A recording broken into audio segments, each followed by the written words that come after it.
Welcome all. We're going to start in just a few minutes. Going to let a few people roll in. I'm excited to share this evening's topic with you. So join me in looking at nootropics, herbs, and mushrooms for the mind and mood. Just going to wait for a few more people. Just for some housekeeping and to make sure we're all on the same page. If you've got questions, just throw them in the Q&A box. There's also a little bit of a chat, and you can always jump in there and chat with each other, but the Q&A box will be where I'll be answering questions at the end of the webinar. So welcome, and we'll get started in about 2 minutes.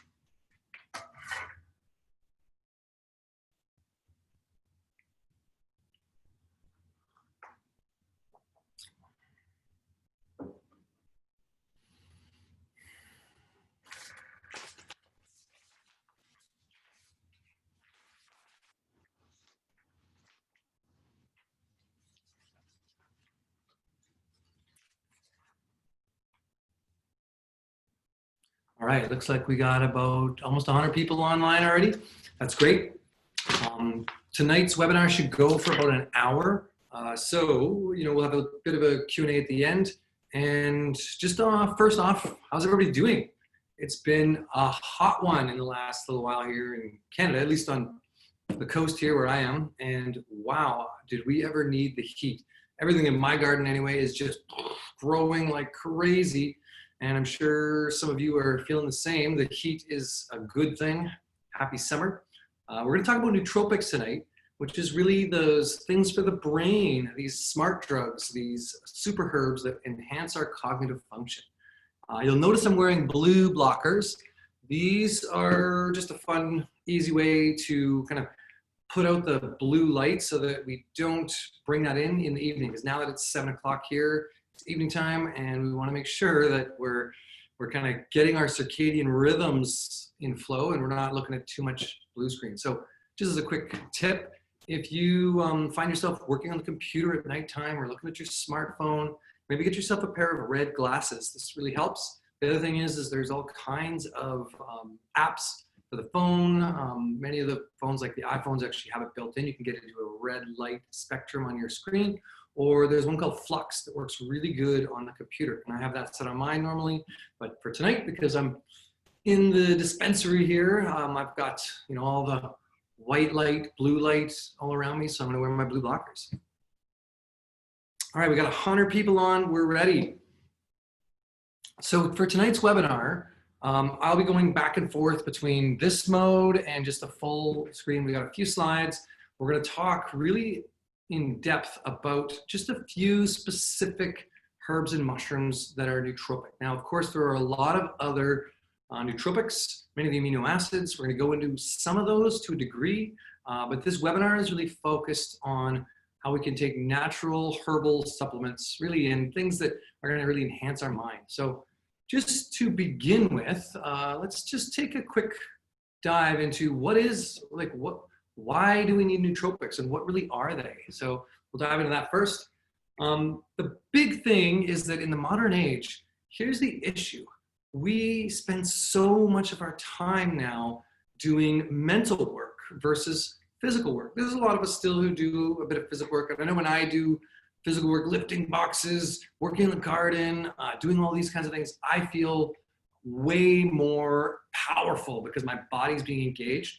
But the problem is that many of us end up taking most of our time focused in doing mental work, whether that's as a consultant on the computer, all these types of things. This becomes our mode of action, and our bodies are not engaged.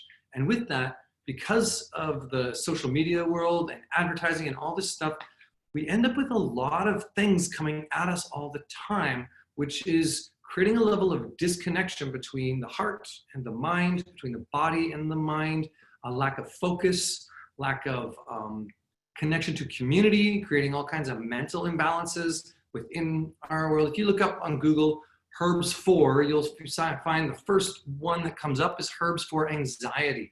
And a lot of nootropics really support anxiety. Next one that comes is herbs for depression. So really mental illness is a huge aspect of our health.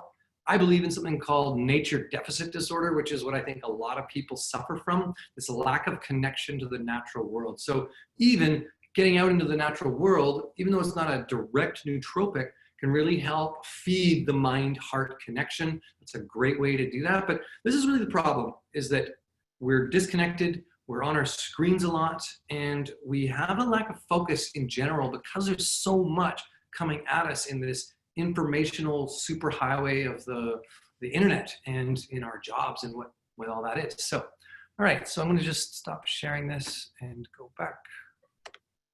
All right, we're gonna talk about nootropics throughout this webinar. Really, this is a new term, and yet this is an old phenomenon. Some of the very first nootropics were things like green tea. And actually, when we look back into every old world culture, we see that nootropics have actually been a big part of their way of kind of reverence for plant medicine. There's been a lot of herbs over the history of time that have actually acted as nootropics. And these are things that are smart drugs, supplements, all this kind of thing that increase our cognitive function and really support our memory, creativity, motivation, all of these types of things. But in reality, the biggest area in which nootropics actually work is just in improving brain flow, improving circulation to the cognitive muscles. Now, something to note that a lot of people don't always realize is that even though the majority of our nervous tissue is in our brain, there's also a lot of nervous tissue around our heart and in our gut. So many of these smart drugs and super herbs that actually affect as a nootropic working with our brain will actually also support our heart and gut health in a lot of ways. So these become full ways in which the whole body can be supported through some of the nootropics. So we're gonna look at a few tonight, but a few of the other things to just kind of note about nootropics is the majority of good nootropics will reduce inflammation in the brain. So this is a big piece. We also have this blood-brain barrier, and I'll talk a bit about that because I think that this is a big aspect in which some herbs don't make it through the blood-brain barrier. So there are a few things like MCT oil and various other circulatory stimulants that can support getting nootropics into the brain and into the past the blood-brain barrier. But a good nootropic, like lion's mane, for example, actually has the ability to cross the blood-brain barrier itself. The other thing we'll know about the blood-brain barrier is that because the brain is mostly made up of neuropeptides, which are really amino acid groups, if we take and stack all different types of amino acids, only certain ones will get across the blood-brain barrier and they'll compete for each other. So we're better off to take something that's high in one type of amino acid, something like say green tea is high in L-theanine or something along that type of line, or the glutamates, for example, will super saturate the blood-brain barrier and actually prevent other ones getting across. So another issue that affects us is so much MSG and glutamic acid in our food stream. These are things that you'll find that are really flavor enhancers in chips and all this kind of stuff. So these are areas in which our body is affected. Other aspects to think about when it comes to nootropics is that anything that really facilitates better energy production in the brain becomes a nootropic. Anything that increases neural growth factors or drives up the kind of neuroplasticity and neuroregenerative factors are nootropics. So there's actually a lot. Even water, to a degree, is a nootropic if we hydrate first thing in the morning. You might notice that, a lot of people drink coffee first thing in the morning and it kind of wakes them up, but then it crashes them down. Caffeine and a lot of alkaloids like that, actually nicotine as well, work like nootropics, which is quite crazy.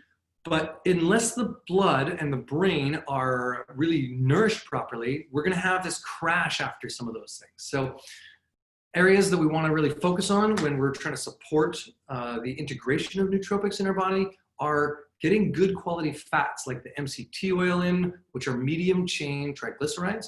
The brain is mostly fat. We are fat heads, so to speak. And so that's something to just think about is, are you getting good oils? Are you getting good essential fatty acids? Are you getting good water and hydration of the body? Are you getting high quality amino acids in the body? All these can be found naturally in foods. and are easy to start working with. That's one of the reasons why we work with elixirs here at Harmonic Arts, and we often tell people to add coconut oil to kind of blend up and add some of that fat. But I also would highly recommend that you make sure, if you want to have good brain health, that you're increasing your essential fatty acids too. And those are things like hemp oil, those are fish oils, especially the omega-3, the EFAs of the omega-3. They really work on our brain. Many of the omega-6 oils work in some of that inflammation, anti-inflammatory aspects of the body and cascade all through the body, working in our reproductive systems, but also just supporting overall general health. So make sure you got those in your body. Make sure that you're supporting yourself with good hydration. And then we start to look at some of these nootropics. So this is an important way to kind of just support the body. Another way to really make sure that you're getting good brain flow is actually doing a little bit of cross brain exercises. So something I like to do is right hand, left side, so I'll do this roll my ear lobe with my left hand, roll my ear lobe with my right hand, and kind of go back and forth, cross crawls, kind of doing this, moving my legs up and down, doing all these kinds of things to just stimulate new nerve pathways, actually to just do that, even jumping jacks, even just moving and getting the circulation going. These are all ways to just support the brain naturally. Going on a forest walk is another way. Something that we might not think about that we should just kind of bring into our reality here is when we look at our computer screens, even this, we might see something beautiful like this reishi on the screen, but we're still looking at little right angle pixels. Even if it's a natural thing we see, it's not until we see things out in nature or in our environment around us that are not in right angles, these kind of fractal geometry, that it kind of calms down the brain. This is one of the reasons why forest bathing is such a beautiful practice for calming down anxiety, because actually the right angle reality that we live in right now has a huge negative effect on our brain waves. The other piece, and we're going to talk a bit about this, is that most of us are stuck in what's called beta wave function. And we're in beta wave brain function. We don't get into alpha wave very often, or even into theta and gamma wave. And these are different, more meditative states, more, I would say, omnipresent states versus the state of the beta wave, where most of us spend our reality in, which is really that thinking of the future, taking back in the past, considering and being concerned with what if and how things might play out, and kind of role playing this type of stuff. A lot of us get stuck in this. We get stuck in this kind of level of cognitive function where we're not fully present.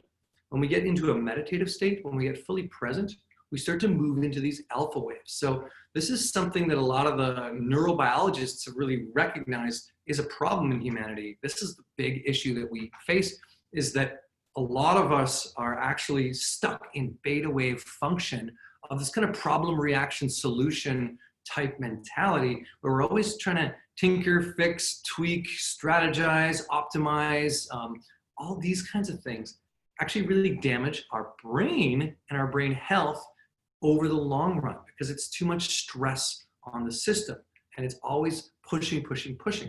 It's really important to get into a bit more of an alpha wave state. And this is what all the old world societies teach us, is this kind of calming down the mind, right? Slow down the mind and drink in the moment.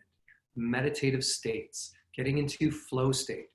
If you've heard of this term flow state, this is something that there's a whole big group of people now looking at how to optimize flow state, and that's to get into the flow. All of our athletes spend time in flow state. All of our brilliant kind of creators are in flow state. So how do we optimize our situations so we can get into flow state and really support our neurobiology to be the brilliant and beautiful beings that we are? All right. So, before I go into lion's mane, I'm just gonna try and escape here. Go back into stop my screen share. Go back to here. How's all this sitting with you? Good? Okay. So I see we've already got like 18 things in the chat. Keep adding to the chat with each other. If you have any questions, put them in the Q&A. Near the end, I will jump in and touch in on some of the Q&A. But what I'm gonna really focus on for a good chunk of this is getting into some of the best kind of herbs to support our neurobiology and to work with nootropic states. And that's where we really see things like lion's mane and mushrooms like that really focus. This has become one of the biggest aspects of new growth science right now in the mushroom category, is around looking at the cognitive enhancing qualities of mushrooms like lion's mane. So I'm going to jump onto that. We'll share our screen again. Oh, it's a little slow. And talk about lion's mane. This mushroom, I've got one right here. Here's a nice lion's mane. Kind of looks like a brain. In fact, this one actually does look like a brain. It's got 2 lobes. But this mushroom's taken the world by storm. Got another one right here just to kind of show you a little lion's mane.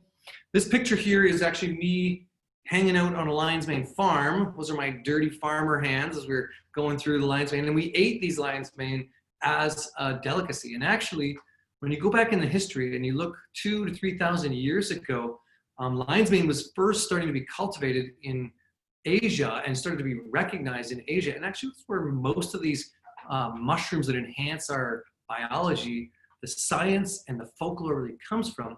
We see that lion's mane was considered a delicacy. It was considered really good for reducing inflammation in the neurobiology, both in the digestive tract and in the brain. So a lot of people ate this mushroom.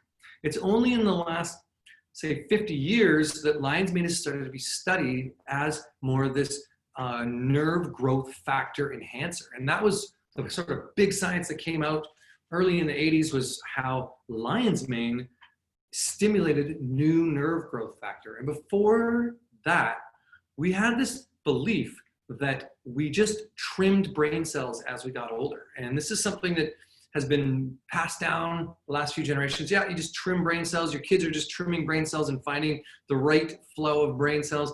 But actually what we're learning now is you can regenerate new nerve growth factors. You need certain types of brain circulation. Some of the amino acids start to help with this, but lion's mane became one of the most potent new nerve growth stimulating mushrooms, and actually supplements in general, that we ever came across. And so it's got huge kind of popular response by the larger market. And with that has come a lot of science. In the last year, I was actually in China at a medicinal mushroom conference for looking at all of the different scientific studies on mushrooms. And it was really interesting to see so much new science starting to come out on lion's mane, really around its ability to not just stimulate new nerve growth factors, but support overall cerebral balance and good blood flow in the brain. So this is a huge one. This was originally studied looking at things like dementia and looking at really specifically neurodegenerative diseases like Parkinson's and MS. This is where the first science started to come out. We've seen a lot of people now working with lion's mane, both commercially, but also in studies, in clinical studies, using it, who have Parkinson's and who have multiple sclerosis and other degenerative nerve diseases, and really good results. I had one guy once come to one of my talks, and he had basically been in a car accident and had huge nerve degenerative like issues that had come up. He had lost a big piece of his brain cognitive function. He could barely speak. His memory was totally messed up. He could barely move and had low muscle coordination. Well, he started taking our lion's mane and taking huge amounts of it, and found that he had quite a big regenerating process happening. And all of a sudden he could start to speak again. He could start to hold memory and start to move his body properly. He couldn't even pick things up. But he found by taking a tablespoon or 2 of lion's mane daily, big amounts, good tablespoon of the concentrated extract, that he had huge benefits from this over the course of 2 years. So this is one of those ones that you really need to take for a period of time to really see its benefits. So my recommendation with lion's mane is that you actually get kind of a good sized one. We sell it in a concentrated powder. We also do it in a tincture, but that you start taking a teaspoon of this daily if you really want to have that kind of regenerative cognitive effect.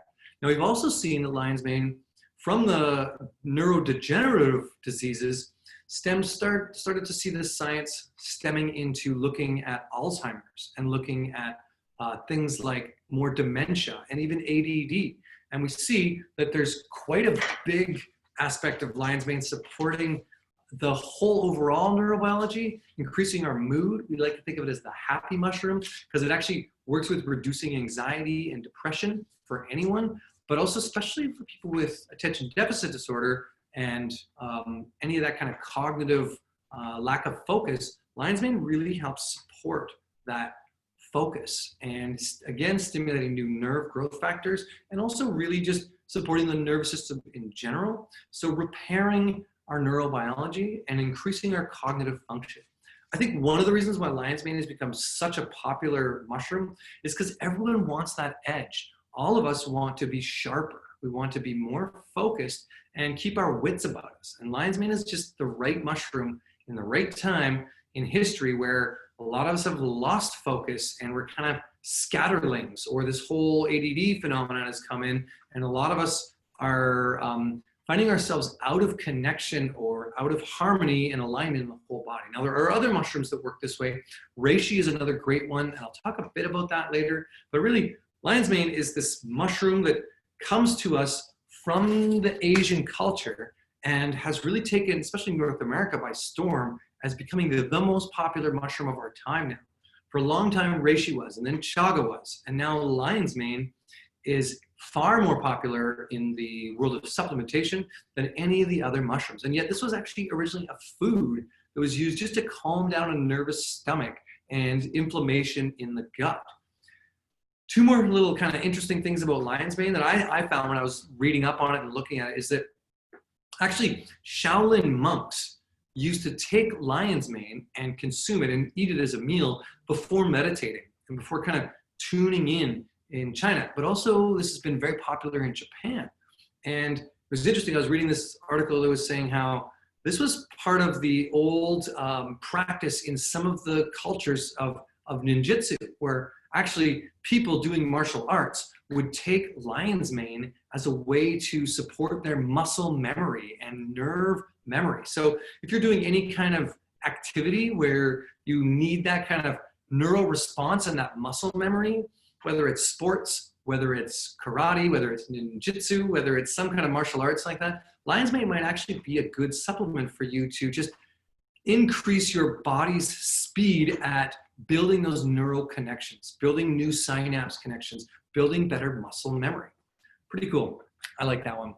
Okay, I saw a couple of hands raised, so I'm gonna just check it out and see what we got going on. Got a few questions in the chat. Maybe I'll just answer a couple while we're here for right now. Will there be a replay sent to us? We are recording this, so I believe there will be a replay sent to us. This is Anna asking. Yes, I think there will be a replay of this, as well as there's a handout. So in your inbox, you're gonna get a handout probably in about 24 hours or maybe right after the webinar, I'm not sure.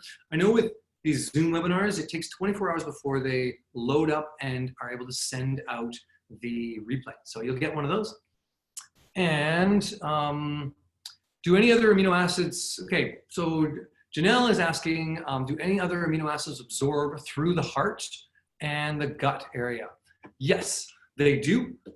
You will see that amino acids really absorb all through the body, right? But I mean, obviously it's in the gut, but it's really getting them past the blood-brain barrier that I was talking about, Janelle. It's really that what we find is that they compete for absorption. And so often when we take just a big smorgasbord of amino acids, that's why a lot of the, I'll call biohackers, like to stack single amino acids, things like L-theanine, or working with various the tryptophans to really increase, just stacking certain ones at different times and taking them at different cycles throughout the day. We're not going to talk too much about amino acids, although there's lots of information on how different amino acid groups work to function in supporting neuropeptides and really increase the brain function in general.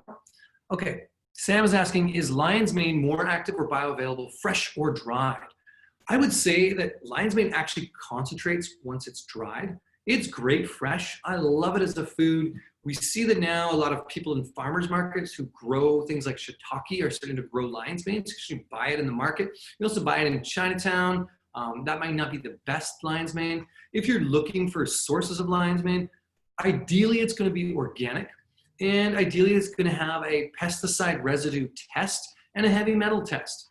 This is one of the things that I found to be really important in the harmonic arts. This is something we really are strict about, making sure what's called the certificates of analysis, the C of A's, are always up to date for every single batch of lion's mane we get, and that each one of them contains how much, if there's any heavy metals in it, obviously they need to be below a parts per million that are safe. Any far below that is ideal.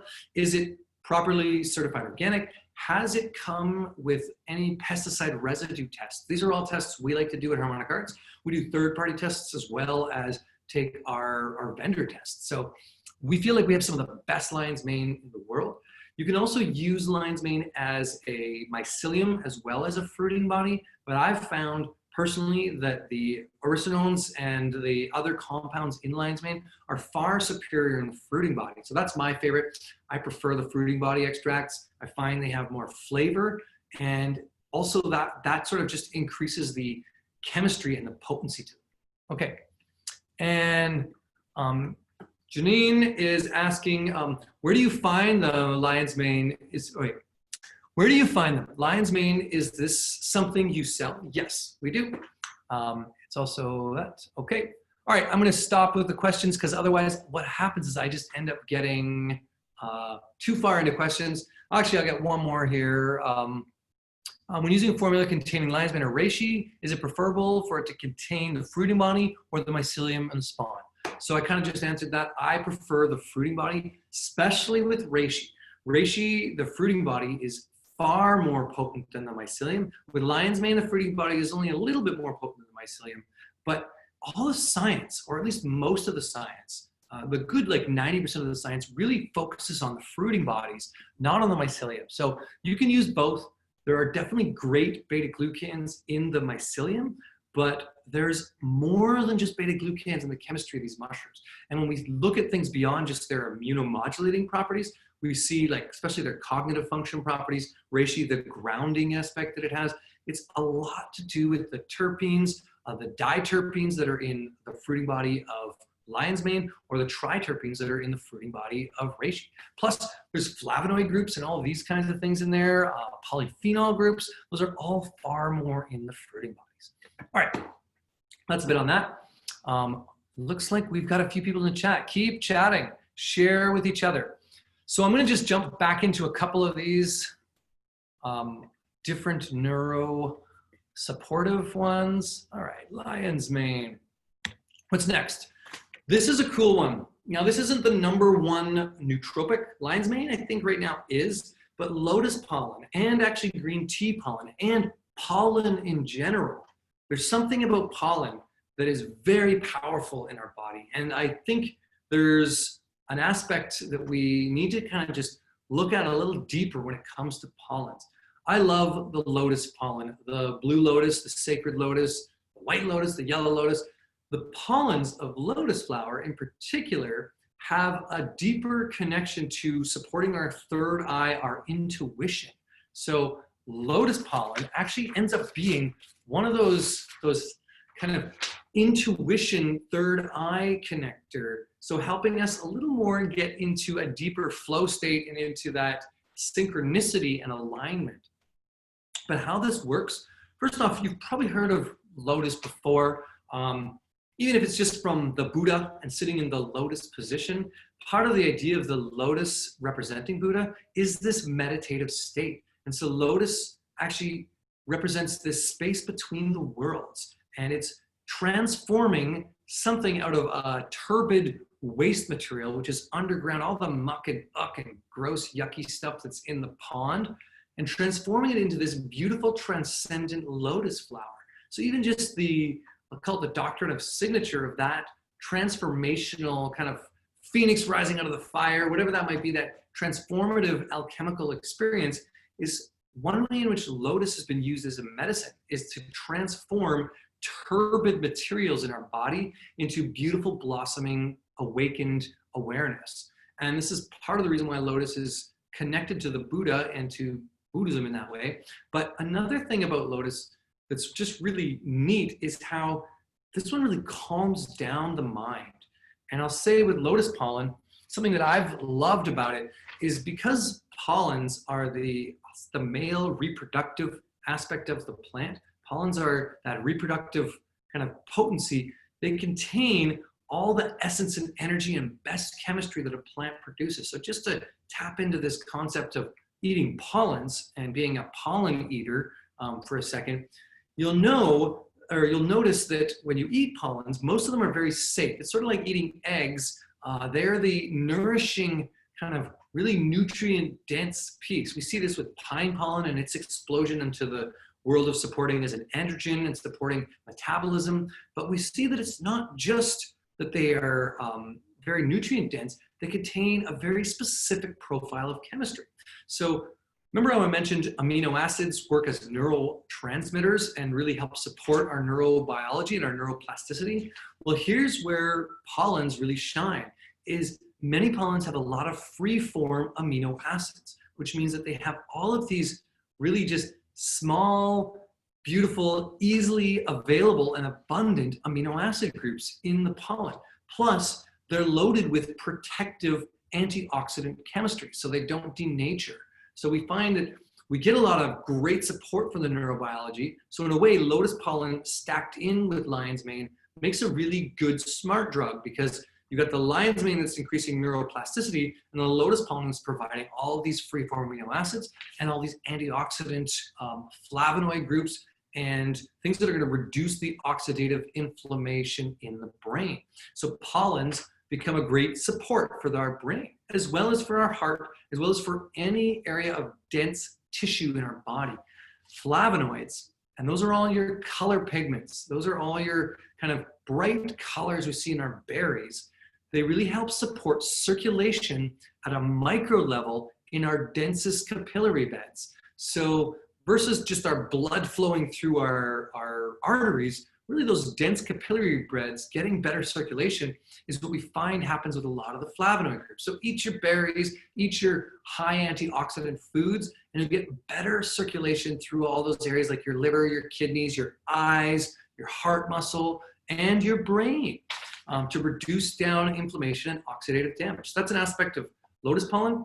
The other thing that's really neat about the lotus pollen is it supports really healthy metabolism, and it improves our cognitive function. So it's been shown to increase memory, but I think where it really shines in my minds, and it's not a traditionally heavily studied nootropic, but where it really shines in my minds is giving that free-form amino acids and connecting us to our third eye, to our intuitive side, to that kind of, I'll say it's the sort of more feminine brain versus that masculine brain of thinking, strategizing, focusing. It's the more feminine, looking to the edges and kind of being able to take in that whole picture, being a little softer.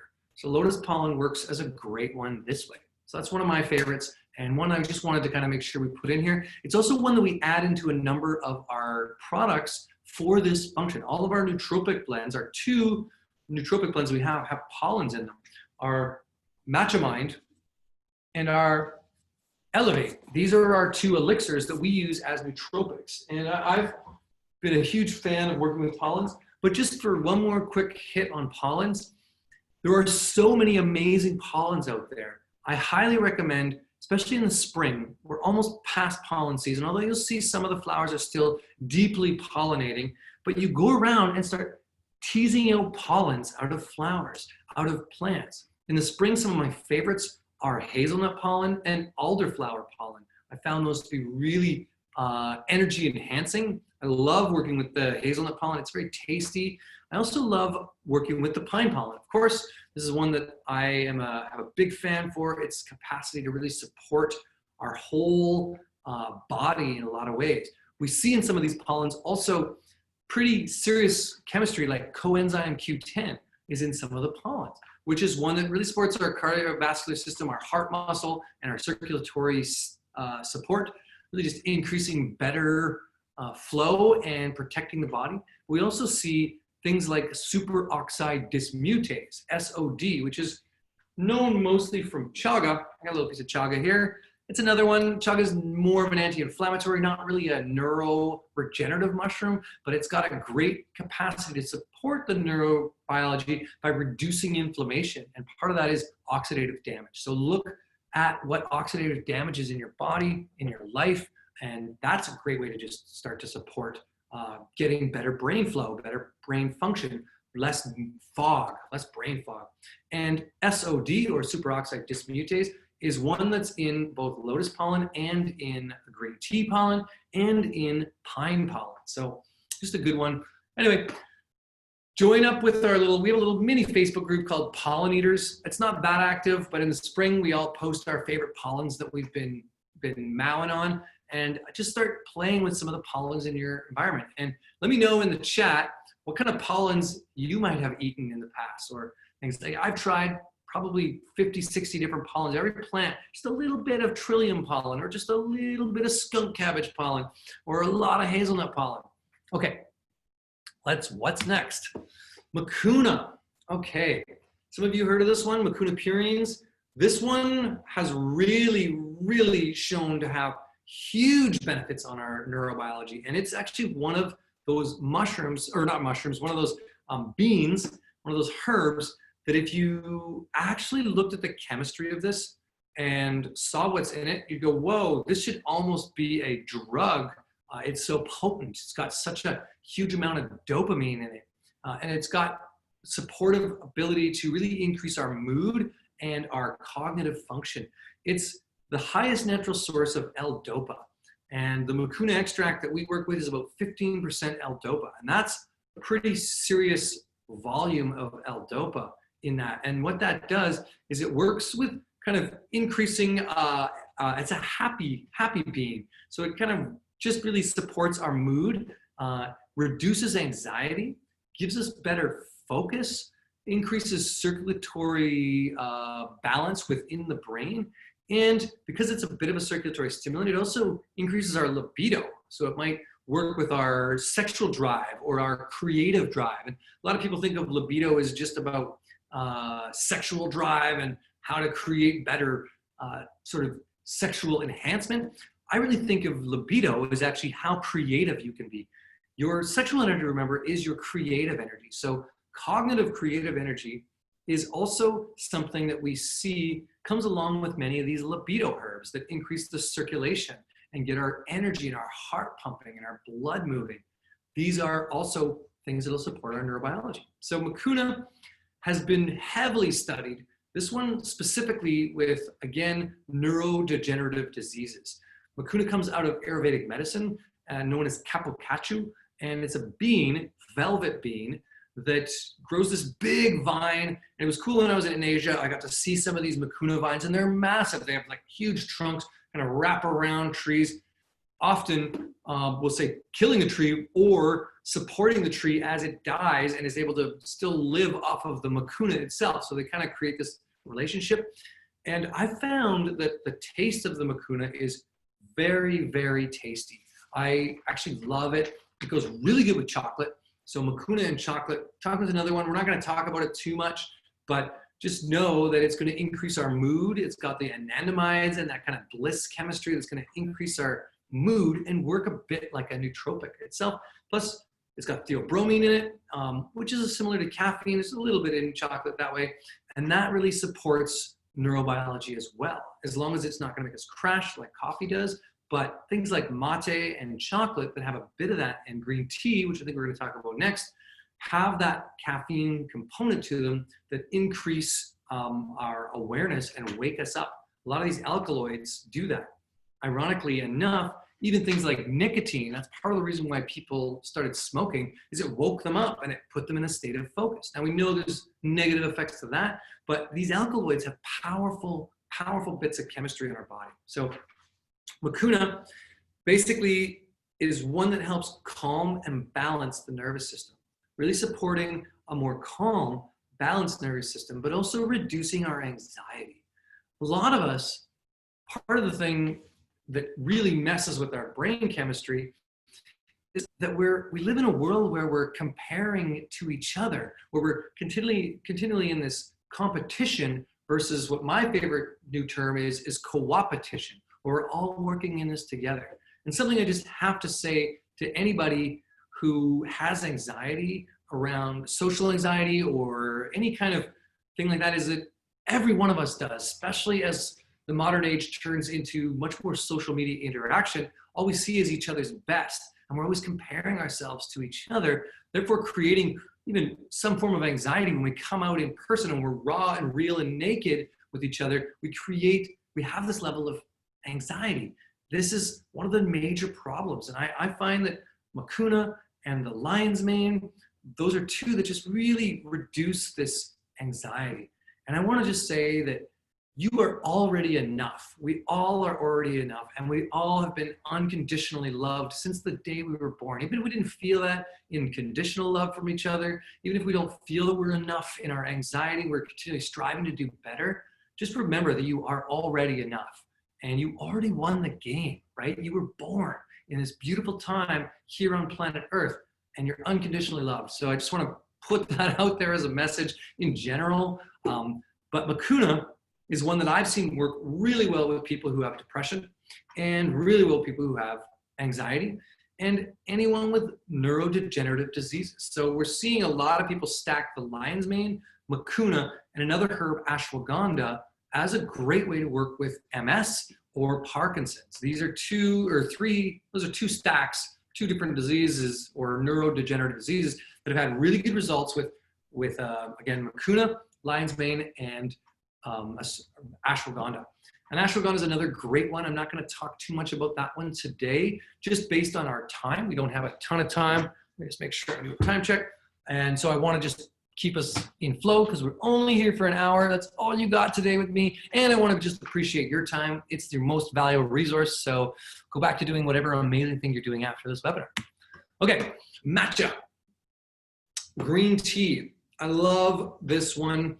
I didn't really have a full appreciation for this until I went to Asia and really saw the Asian culture around green tea, around matcha. I did know from doing tea ceremonies here in North America what kind of cognitive enhancement it could do. Even as a young person, first time I drank green tea, I was more awake, more connected.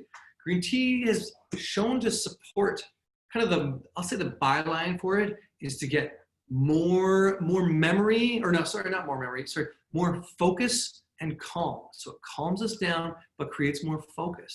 Whereas coffee stimulates us and creates more focus. Green tea actually calms us down and creates more focus. So we get clarity. That's the beauty of green tea and how it works. There's obviously some amazing chemistry.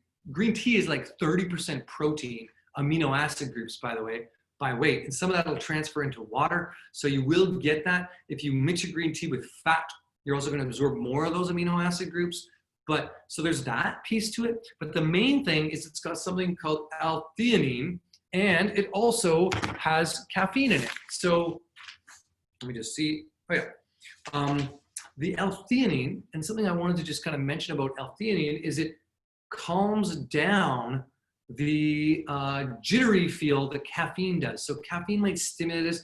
L-theanine will calm us down. The two of these together make green tea such a superior supportive herb for our cognitive function. So if you like to drink something to wake you up, I highly recommend you drop down off of coffee and upgrade into matcha or into green tea. Now matcha, what is that? It's really the young spring tips of the green tea plant. So that's just the first tips. They've been ground into a powder. It's probably the most antioxidant aspect of the green tea is that first spring tips. And even when I was in the tea fields in China, you could see how just nibbling on the tea, those young shoots have such a potent flavor to them. They're also much more gentle. They have less fiber in them, less what we call anti-herbivore chemistry. So they're just a really potent, powerful one for that. Probably the biggest thing, though, about green tea is it not only calms us down and creates more focus, but it increases our energy for our brain. So it actually gets more blood flow to the brain and increases our cognitive function because of that. So we get more cross-brain communication with that L-theanine, caffeine kind of balance. And we really see that that becomes a big supporter for the body.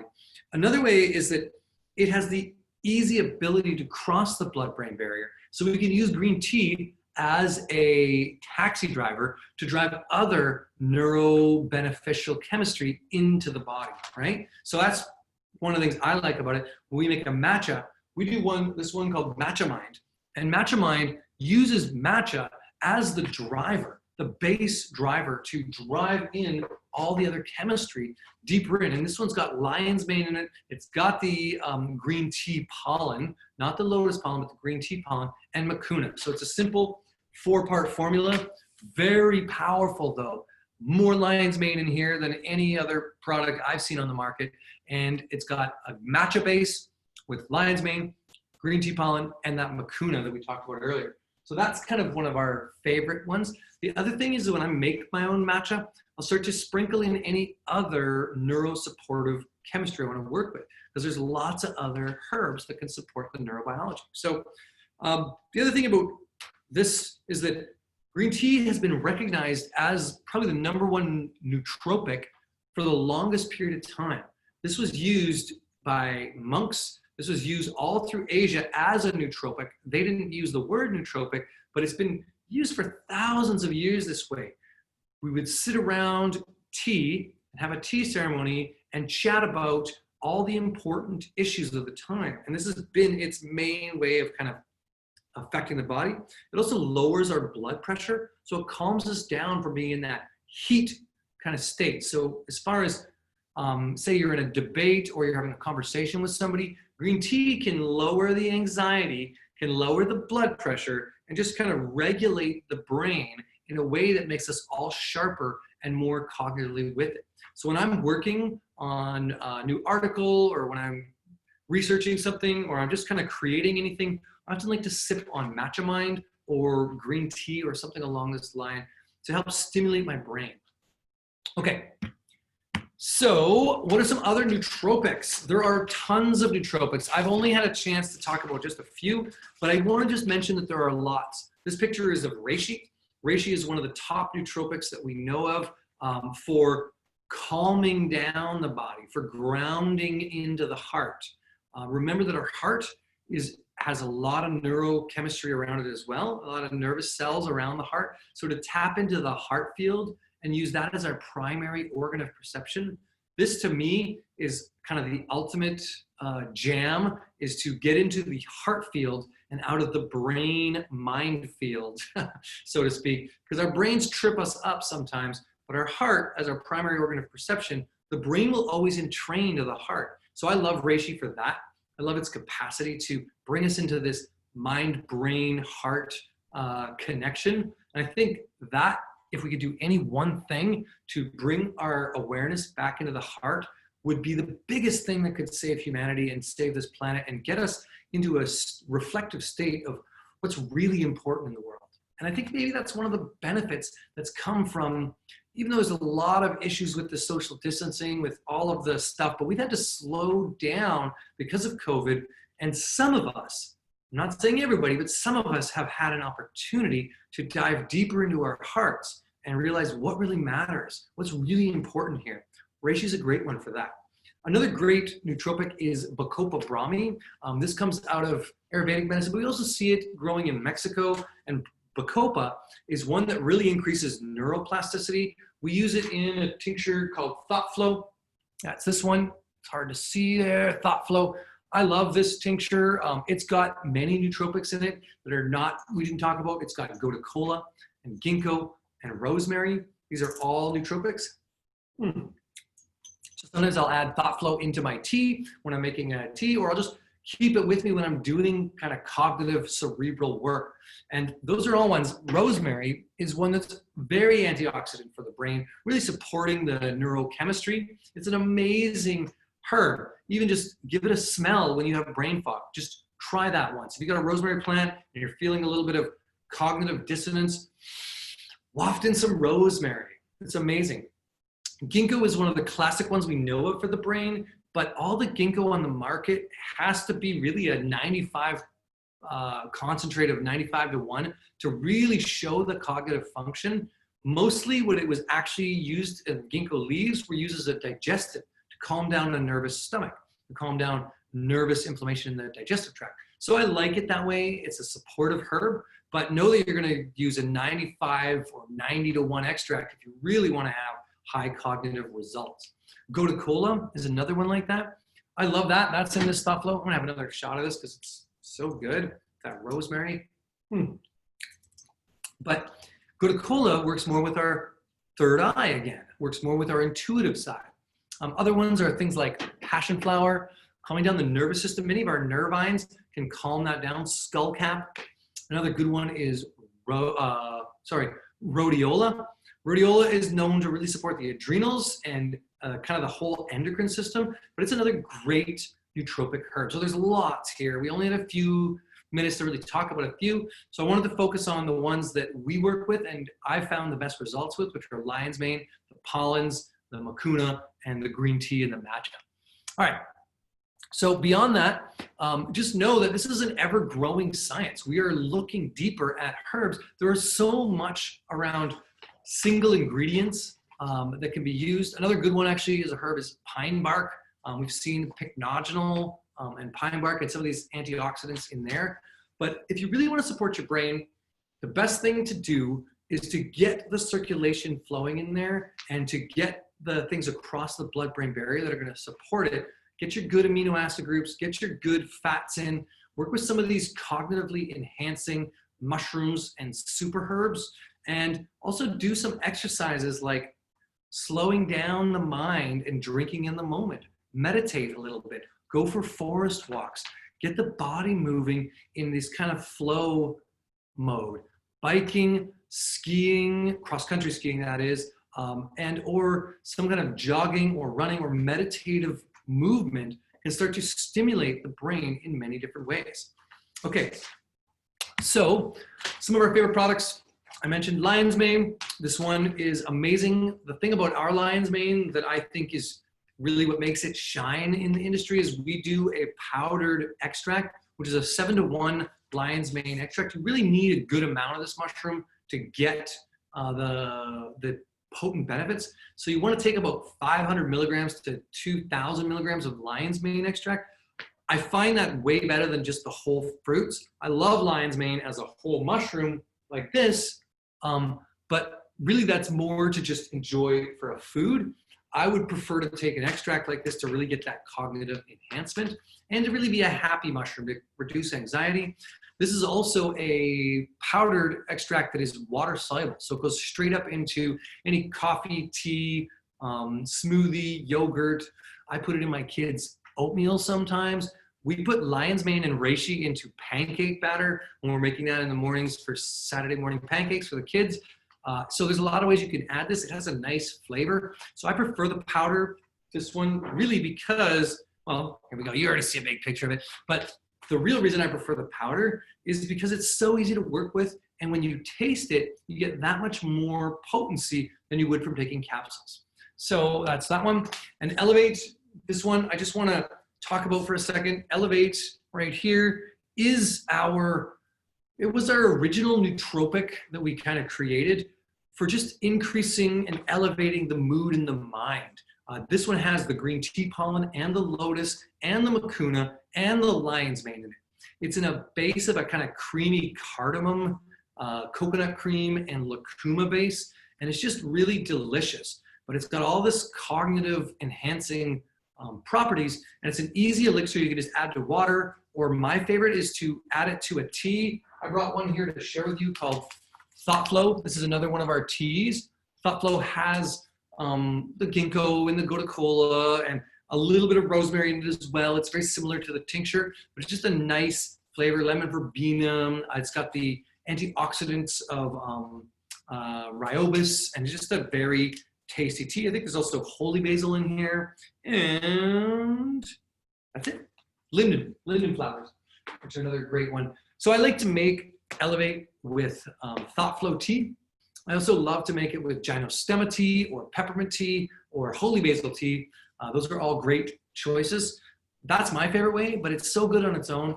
The other thing we'll do with all of our elixirs is we put on the packaging for you to look at trying to work with them with MCT oil or coconut oil to help increase their capacity to drive through the blood-brain barrier and get more neuro support. Okay, the next one I wanted to just mention was Matcha Mind. Now Matcha Mind, we talked about for a minute already. It's that 4-part formula, very simple, highest quality Japanese matcha we get. Our matcha, which is really cool, gets like ground on the 15th of every month. Comes here really, really clean, really nice quality matcha. We've tested it. We were really concerned after Fukushima happened with the matcha from Japan because it was like the best matcha, so much better than a lot of the Chinese matchas.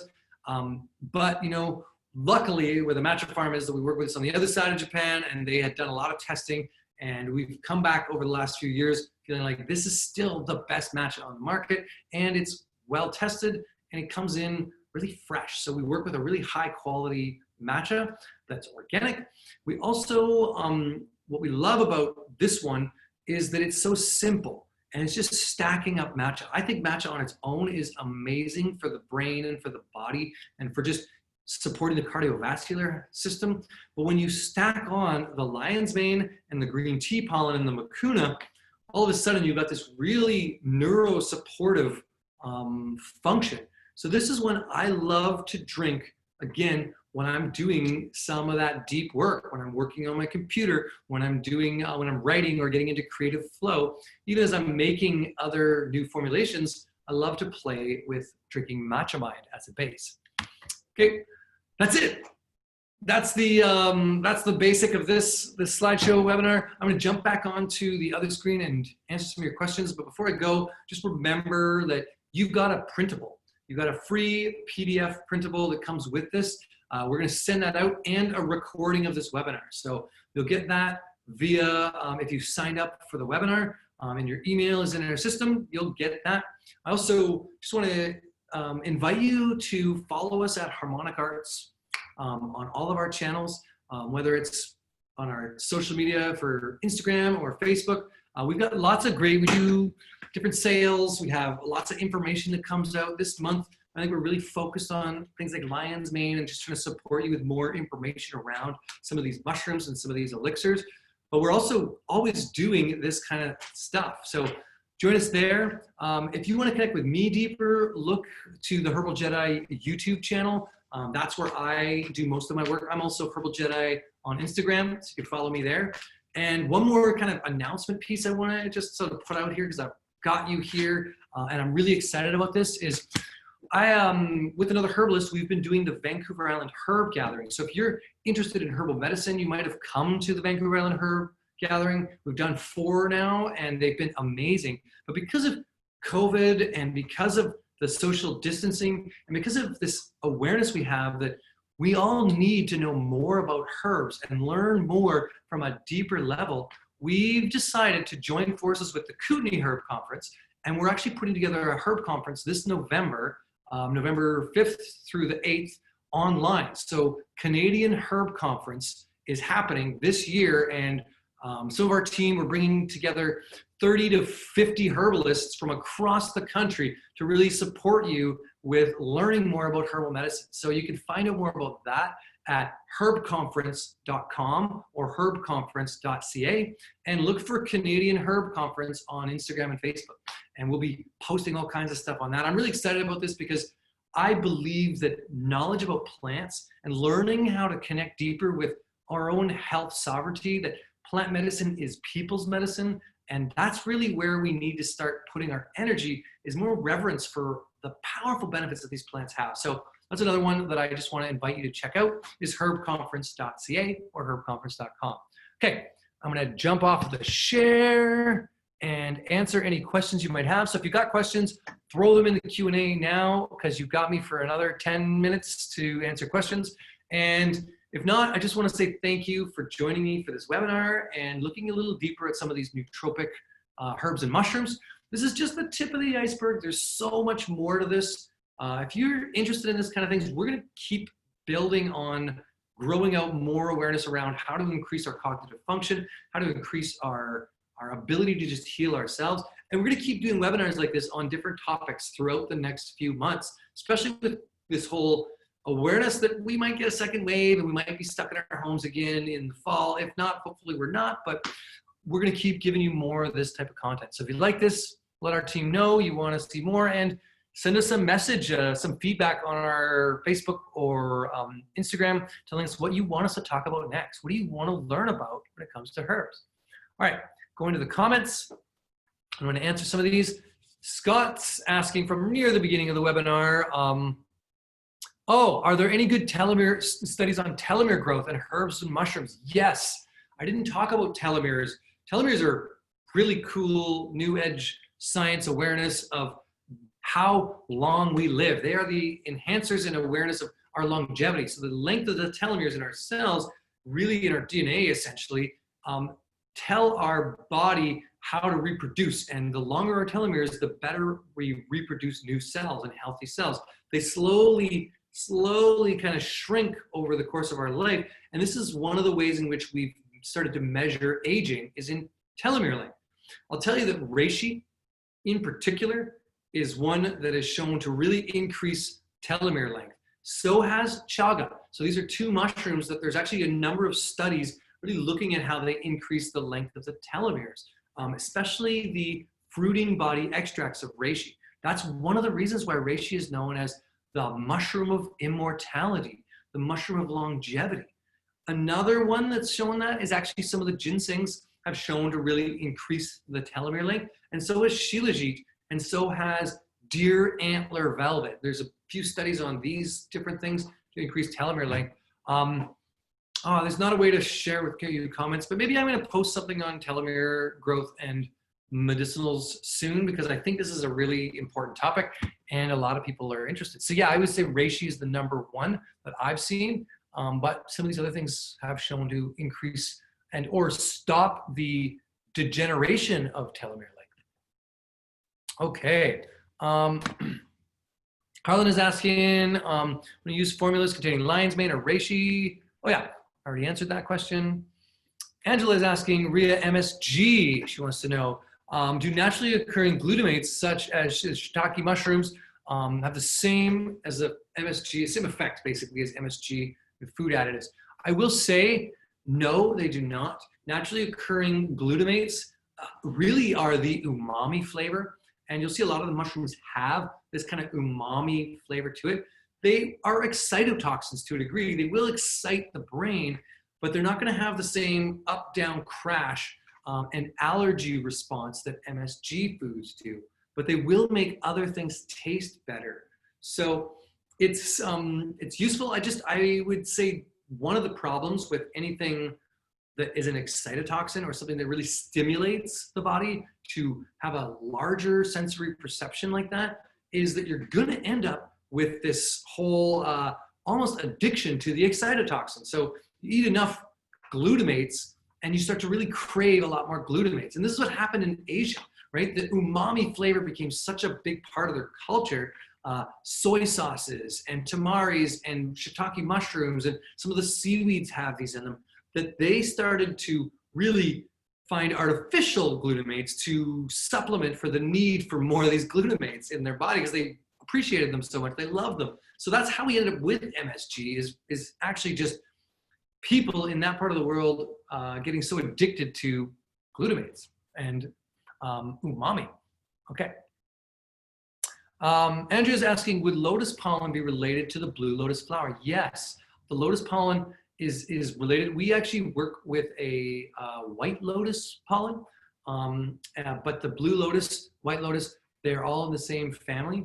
Blue lotus is a little more known as that kind of the blue lotus flowers are almost a narcotic that can really enhance our brain flow and put us in a bit of a euphoric state.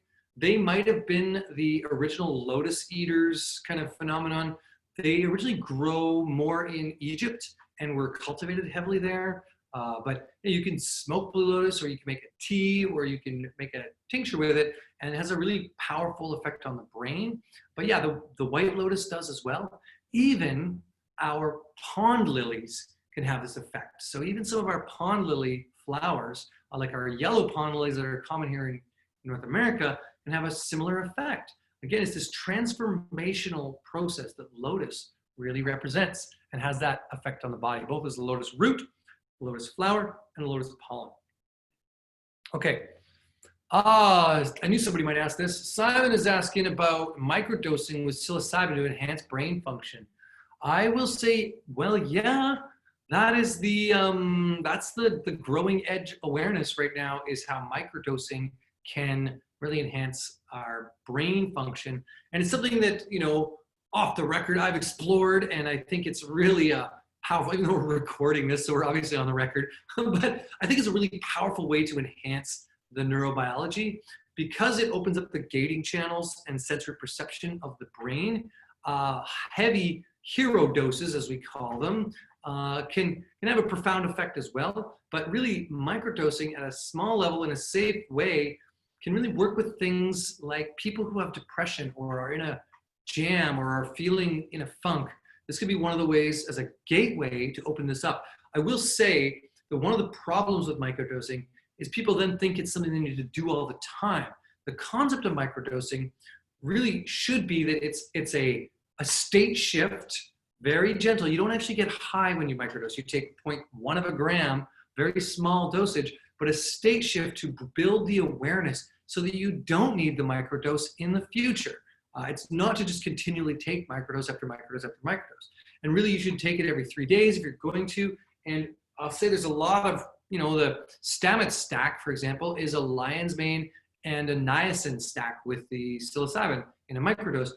I don't think this is actually the best stack. I think there's a far superior stacks to working with psilocybin. Lion's mane definitely is in there, but I would also put reishi in there to calm down the body and some of these neurotransmitter supportive things and a little bit of MAO inhibitors. So passion flower and cacao, and I'd work with holy basil and ashwagandha and a few of these kinds of things, maybe the lotus. Again, I would start to stack in and produce a more functionally optimized herbal base that's going to have a better effect and not just do the psilocybin on its own. That would be my recommendation. And then slowly titrate out the psilocybin, getting rid of it in the equation, and stick with some of the neurosupportive mushrooms and herbs. Okay. So if you have any strong allergies to pollen, can you still benefit from working with them? Yeah. So this is just a great question. Can you still benefit you? Like, what's interesting is sort of like there's a spider in Australia that lives on the eucalyptus tree. It's the most deadly spider in the world. It's the thing that protects you from it, or is the best thing to work with when you get bitten by it, is eucalyptus. Often the thing in the environment that is a toxin, something like it or itself will also work as a remedy.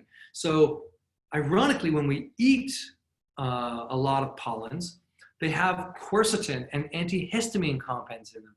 When we put them in through our nose and into our lungs, they create an allergy response. But when we eat many pollens, they actually have this anti-allergy response. You'll see this with bee pollen, for example. Bee pollen is an assimilation of multi-pollens, but it has a lot of quercetin in it. It's a lot of anti-allergy flavonoid groups. We find this with pine pollen and with lotus pollen, that when consumed in smaller doses, not in huge doses, one of the problems with pollens, when you eat huge amounts of them, they can have a burning effect in the digestive tract. So you want to do small amounts of pollens, not huge volumes, and start small. Different people have a different response, but I've seen on an empty stomach, the majority of people, if they eat a tablespoon of bee pollen, they're going to have burning digestive tract. It's going to be a different type of allergic response, we'll say. But it's just really neat to me how, a lot of the pollens work as anti-allergens. Okay. An anonymous attendee says, what nootropics can help heal the brain and improve mental function in the aftermath of a concussion? So when we have a concussion, it's really brain flow. We need to get things moving, like the blood moving out, detoxifying the brain, and moving in. So what my response would be to that is circulatory stimulants. I would almost go with like chai tea, cinnamon, cayenne, ginger, circulatory spices to get the blood flow moving, and then move in, adding to those, add some of your neurocirculatory support.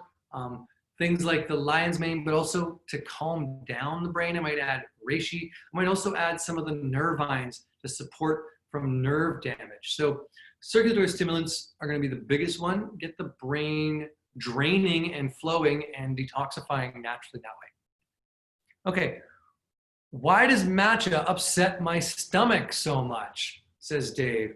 Well, if you have an ulcer or have a lot of stress, you might find that matcha does have that upset effect on the stomach. If it's an empty stomach, I've found definitely some people find matcha and green tea too strong on their digestive system. I find the same thing happens with me in coffee. So it just depends if you have a nervous stomach. This is going to be one of those effects. The stimulation that is happening is part of that. So I would just, I would say maybe Dave, or Dava, sorry, Dava, I'm calling you Dave, it's Dava. Maybe Dava, you have some level of nervous stomach. One of the things I would recommend would be apple cider vinegar and honey. That will really support the digestive system. I would do that every morning, a little bit of apple cider vinegar, honey, and lemon juice if you can, in a small shot glass first thing in the day or early in the day. I might also add in some bitters and just try to support the digestive tract. We do like a digestive tea. I might work with that to kind of support and strengthen the digestive tract, and then try matcha again and see if it still has the same effect. And if it does, then maybe matcha is not the right one for you. Okay, here we go. Jacqueline is asking, do you have any products that would be helpful for regulating hormones and reducing inflammation? Sorry, I've already done this. There are lots of things for regulating hormones and reducing inflammation. I mean, inflammation, just to be clear, is the #1 issue in our health, in our bodies. The inflammation cascade is what really causes the aging process in a lot of ways. So anti-inflammatories are all of your antioxidant herbs. So all of your berries, all of your flavonoid groups, those are great. Herbs like hawthorn is amazing. There's a lot of essential fatty acids. Those are great. So some of the ones that we might work with are things like turmeric, and we do a golden milk. So I'd highly recommend you look at golden milk as an option for reducing inflammation. And another one that we do, I don't have it here with me right now, but is radiance. And radiance and golden milk together, or radiance and elevate, would be a beautiful blend. Radiance is a tonic herbal blend we do that is really designed around regulating and supporting healthy glow and hormone production. So that would be one I would work with. And if you really are having issues around the menstrual cycle and around female uterine tone, we'll say, then I would start to look at things like Dong Quai and work with one of our tinctures. We do a female blend. Our female tonic is amazing. We've had a lot of women say they have great results from that. We also do a women's moon tea. And both of these are to be done in the second half from ovulation to menstruation. You know, and I'm not a woman, but I know from my wife's experience, it's that ooky time where you're just like, oh, just leave me alone, let me be. And I really just want to bleed. I just want to get it through and out of my system. That time, if that's an issue, that's when the female tonic and the women's moon tea can be really, really useful. So I look at that for hormone regulation that way. And if it's just ups and downs and mood, remember that often a lot of people have a prolapse, at least women have a lot of prolapsed uterus and prolapsed digestive tract, sluggish movement. Get regular exercise, tone the area, do some of those like ab toning, or there's like, you can actually look online for Mayan massage, and you can look at uterine toning massages. You can just do self massage to help support that at a physical level. So that's one way I might work with that. But again, for inflammation, turmeric is obviously one of the best. Golden milk is amazing. Make sure you get your good essential fatty acids and a lot of flavonoids and rich berries. And our Radiance blend is just a great overall healthy glow regulator for hormones. Okay, Alex is asking, can we stabilize a degenerative nervous system? Yes, we can. What can stabilize it? Sorry, I'm not even reading that properly. So yes, that can be stabilized. I would say lion's mane is the one. That is the one that you want to start working with. It's also, look at like Parkinson's and MS are some pretty serious issues. That stack that I talked about, Mucuna, lion's mane, and ashwagandha, that would be a great stack to start to help stabilize a degenerative nervous system. We also might want to add some supplementation to this in the form of just making sure you're getting the right nutrition for your nervous system, the essential fatty acids that I mentioned earlier too. There are a number of things like that that might support it. Lion's mane is the one that's most heavily studied. The Mucuna and the ashwagandha work really well. But even our Elevate or our Matcha Mind might be supportive in that way. But I would be doing a little higher dosage, you know, if I was really had basically a dysregulated degenerative nervous system. Okay. Allison is asking, do you offer a certificate program for herbalists? Any scholarship positions? So some of you know this, some of you don't. I'm actually the director of Wild Rose College of Natural Healing. That's at wildrosecollege.com. Check us out. We have a full-on practical master and clinical herbalist diploma program. Those are full-on herbal certifications. And I'll give you a little hot tip. August, I think it's August 20th, we are starting a sale. Our fall sale is, I think, 25% off all our programs. So for those of you in this webinar, if you wait until August and you want to learn more and get an actual herbal diploma certificate, that's where I would wait. I'd wait till August 20th and get your 20% or 25% off of all of our courses or our diploma programs. It's the best deal we do. We do it once a year. Like most years, we do once a year a fall sale like that. And it's a great way to work. Check out Wild Rose College. This is my father's school originally, Dr. Terry Willard, who created the Wild Rose Detox.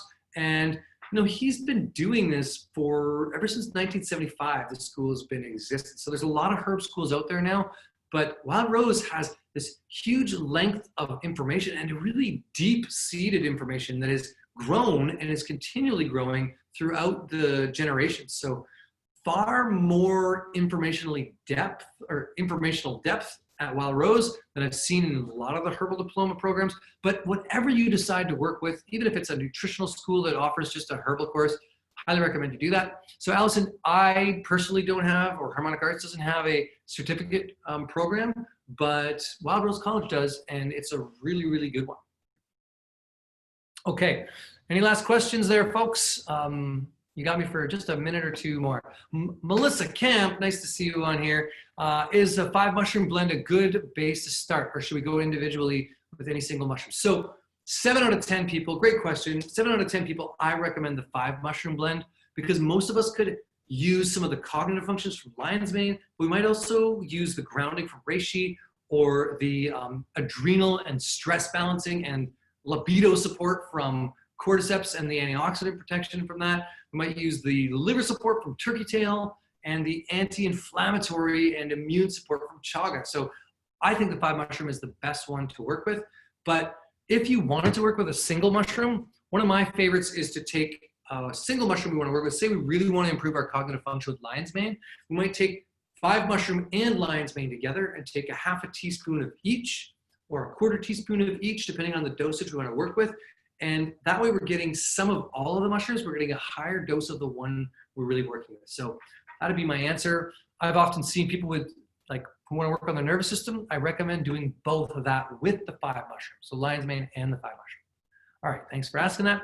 Have you done any work with psilocybin cubensis and microdosing? Another one from anonymous attendee. I love that name, anonymous attendee. Yes, I have. And I find that it is powerful. I'm currently not doing any microdosing, but I've seen really good results, both in myself and in other people. I've seen, especially people in end of life. This is an interesting one I think that is useful, is people who have a hard time coming to terms with the death process. Say somebody in a really deep degenerative disease or has cancer or is coming to a place of end of life.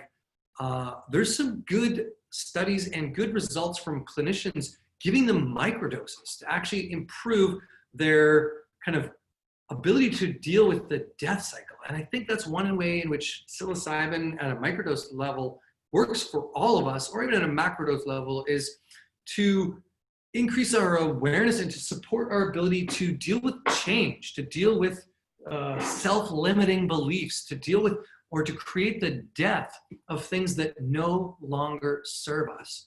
It's mind opening and gate channel awareness receiving. So I think that this is a big piece that I do recommend microdosing with psilocybin. Off the record, we'll say, but I actually think it's got a really profound effect. My caution, and I said this earlier, is it's not a magic bullet and you can't just do it all the time. Really, once every 3 days is more ideal. And to slowly titrate off of it and not make it just an all the time thing. Otherwise it becomes another vice. And that's not the answer. The answer is to find awareness and then generate that chemistry, that good chemistry inside our bodies. Now that the psilocybin has trained our brains how to find that chemistry, right? That's the concept. Okay. All right, Lisa, do any of these nootropics become contraindicated with prescriptions for mental health? Yes and no. That's what I love about lion's mane. Super safe, super amazing. I would say if you're on serotonin reuptake inhibitors or SSRIs, you might have issues with high dose of Mucuna. Although in small dosage, it should not be a problem, but there are definitely anything with high tryptophan in it too, you might want to watch out for. Some of the neuro supportive herbs can have that, but things like green tea, low doses of Mucuna, lion's mane, pollens, these are all amazing and have no real counterindication with mental health prescriptions. But that's something to just kind of look up with each herb. You know, if there's something you're curious about, we all have Google, we all have the capacity to research. My recommendation is you type the word in scholar into Google search engine, and then it pulls up Google Scholar. And then you use Google Scholar to search for scientific papers, not just a bunch of people's propaganda online. Because the problem with Google is that there's just too much information, and it's all just, a lot of it is like, what is fact, what is not? Look up Google Scholar and then search for papers on the type of prescription drug you're using and any counterindications. Search on papers for the type of herb or mushroom you want to work with and any counterindications with prescriptions. Use that as a much better tool for finding real information. Okay. Allison wants to know more on deer antler velvet. Well, this is a little I don't know, it's one of those interesting ones because here you are scraping the velvet off a deer antler. It's definitely not vegan, we'll say, but is it animal cruelty? So what is being done now is actually a lot more elk antler in Canada and deer antler as well, but with animals that are being raised for meat or being raised in a sort of setting, they're doing this. And the reason why deer antler velvet is so powerful is it very much stimulates human growth hormone and nerve regeneration, but also growth hormone. And this is one that is definitely shown to increase longevity and increase the telomere length. And it's something that we would not want to use when we're young. It's something we might use as an older person who really just wants to not die yet. They would, in China anyway, deer antler velvet would be one of the #1 supplements for that.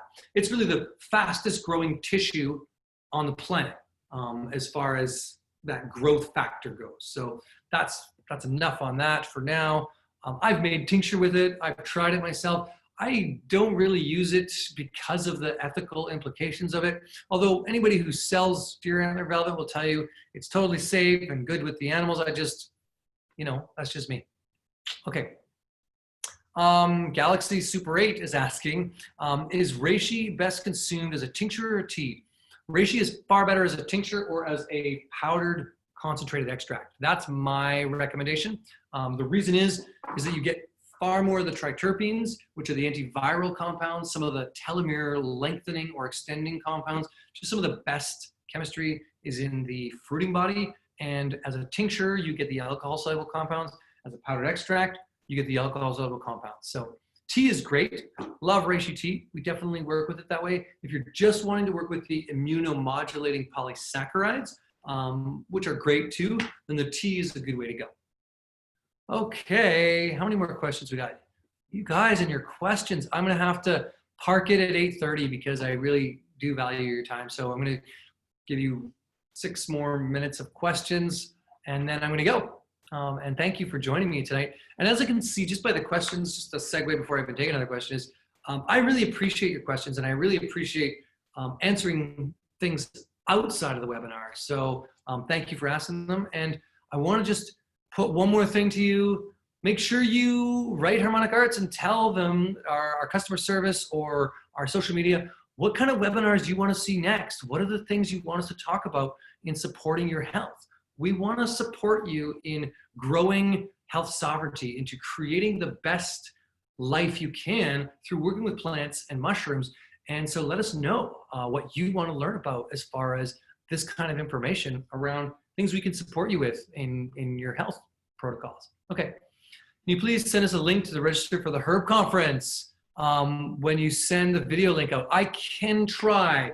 I'll make sure our customer service knows about it, but the actual ticket sales for the Herb Conference are not up. Canadian Herb Conference is just, we've just got a single page up right now. We won't be selling tickets till August because it's not till November. It's November 5th through the 8th. Just keep those dates open and know that this is going to be one of the best online events ever. We're creating chat rooms and tea rooms and all different formats for actually doing online education. We're really excited about it because it's just a really fun way to bring, 30 to 50 herbalists together to give you the growing edge knowledge in how to support your health. So herbconference.com, and follow us on Instagram at Canadian Herb Conference, and you'll find us, and we'll have a lot more information there.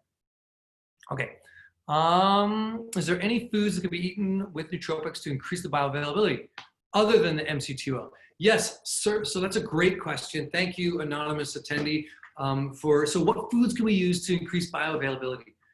First off, the biggest one that is so important is circulatory stimulants. Those are the gingers, right? Those are the cinnamon, the cayenne, these types of things.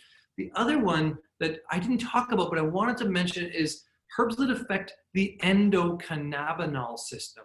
What is this? It's been given that name, endocannabinol, cannabis, cannabinoids, because that's how it was originally sort of discovered in the scientific literature. But actually, it's the electromagnetic grid system of our body.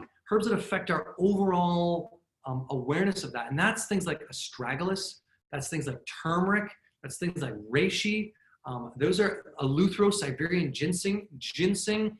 These ones, pepper, white pepper in particular, but white or black pepper, all affect this whole electromagnetic grid of the endocannabinol system, which has a big response on things getting through the blood-brain barrier and really supporting our endocrine and nervous system. So those are some of the other things I might look to is those. So other than oils, circulatory stimulants, also be aware that a lot of protein is going to bog down the blood-brain barrier. So if you want to really kind of hack getting things into the blood-brain barrier, you want to do it on a low-protein diet or on empty stomach or kind of in between meals to kind of push it through when you're not trying to push through all kinds of other chemistry, when you're not overloaded.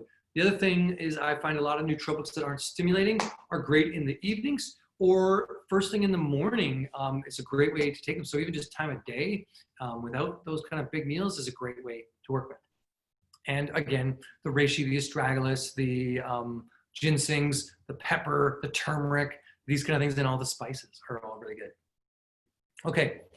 As much as, so Sharon saying, as much as I want to consume chaga regularly, I feel nauseous after drinking it. Why? Actually, I didn't even drink my cup of chaga tea I have here. Well, I'm not 100% sure why. It might be something similar to Davo with the matcha. It could be a sensitive stomach. I have found that some people just don't do well with a lot of chaga tea. Some people do really well with it. I find that it's best in the winter months. I don't really drink a lot of chaga tea. We just have it here at the dispensary. So I'm drinking a cup right now because we keep it on tap for keeping our staff's immune systems up. And I love it myself. But if you have a sensitive stomach to other things too, that might be part of the issue. It might also be just that it's just too much for you. So I don't know if I can answer that question too well. Everyone's different. One of the challenges with a sensitive stomach or nauseousness is that there's a lot of different reasons for this. And a lot of us have inflammation throughout our digestive tract already based on the Western diet. And or if we are eating a really healthy diet, it's because we're already have anxiety or nervousness or inflammation in our digestive tract, and it's much more sensitive. So we might already be sensitive. Something else I would mention is that any of the things that really support kind of better gut health are going to always support this kind of thing, to be less nauseous with certain things. So that's as much as I can give you for now. What do you think about adding slippery elm powder, says Hope, to teas that might, yeah, so slippery elm might be good. Another one is actually meadowsweet that might help with an upset digestive system. Meadowsweet is a great one. Marshmallow, fennel, fenugreek, these are all great herbs to add for people who get nausea. Ginger, obviously. So you might find, for example, with Sharon's question around the chaga and nausea, maybe a chaga with ginger and fennel might be actually less nauseous. So give that a try. Those are some other ideas. Okay, let's see. Are there any? Okay, I think I'm gonna have to park it, guys. I love all your questions. And oh, I'm just gonna, Jods, is it worth taking a break period? Is there a break period required when you're taking Lion's-mane? I want to answer that because I think it's really important. Yes, I will say wax on, wax off. So take little breaks. For me, how I take my mushrooms is I do them in probably, like I do a little bit in my morning drink every day, but it's a small amount, but I'll take a higher dose in the fall, in September, when people start getting sick for like that month. Then I'll take a break for a month. I'll do like a month or 3 weeks at a time, take a 1 week break, and then 3 weeks at a time, 1 week break. Throughout the winter, I like to take 1 week off, 3 weeks on. I recommend to some people too, they go 5 days on and 2 days off. That's great if you're one of these people who work in an office or have a steady job, and you can take it every day when you're at work and take your weekends off. That's an easy way to do it, but yeah, wax on, wax off. So that's it for that. Any dosage suggestions for turkey tail and colon cancer is another question from James.